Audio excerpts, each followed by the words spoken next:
Sacrificed His Life Foolishly by S.C. Turnbo.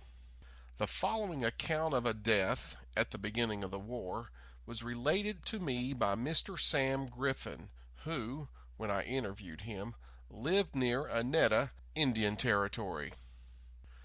Bill Grider and Esther Grider, his wife, lived at the village of Shanghai, Polk County, Missouri. They were known as respected people and good neighbors. Mr. Grider was a Methodist preacher, and when troubled days of the early 60s come up, he argued in favor of the Southern people. But he took no active part, more than heated discussions against the United States government. And while the names of a number of men were being enrolled for service in the Federal Army, Mr. Grider talked too much, and some of his neighbors and influential friends whose sentiments were opposite of his own advised him to be careful and bridle his tongue, for it was a serious time for men to exercise their speech too freely. But Mr. Grider failed to heed their instructions. At last, when a company of Federal soldiers were organized in the county of Polk, Grider's language in opposition to the organization of enlisted men in the defense of the Union varied from bad to worse until it reached the ears of the authorities at Bolivar, and a few soldiers were detailed and ordered to arrest him and bring him to Bolivar. Though Mr. Grider gave himself up without resistance, yet he considered his arrest more of a joke than reality, and while on their way to Bolivar, he told his captors that he was not going to town, but intended to return home, and he wanted his liberty, and he was going to make his escape from them. The men who had him in custody told him not to attempt to get away from them.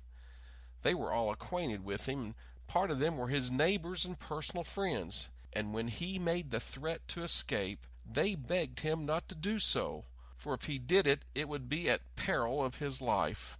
For according to their oath, they were duty-bound to conduct him to Bolivar and turn him over to the military authorities, and for his sake and their sakes, not to undertake such a hazardous thing as to try to make his escape, for according to their instructions, if he did make an effort to get away, they would be compelled to shoot him. Mr. Grider only laughed at this and treated the advice very light. It was now that the soldiers watched him with vigilant eyes, for after he had made the threats to escape from them, they were determined that he should not get away from them. They were all on horseback, and so was the prisoners, and the soldiers were well armed.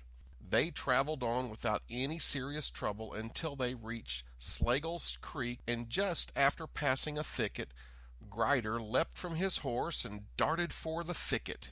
But he had not gone but a few yards from his horse when three of the soldiers, without asking him to halt, for they were convinced that it was useless, aimed their guns at him and fired simultaneously, and Grider dropped to the ground dead, and the soldiers then rode on. His family was notified, and they went to where he lay dead and took the body home and gave it burial in the Innan graveyard. Mr. Grider was the first man killed in Polk County, Missouri, over the issue of the war. Mr. Griffin was a veteran on the Union side and gave me this account one day in August 1906.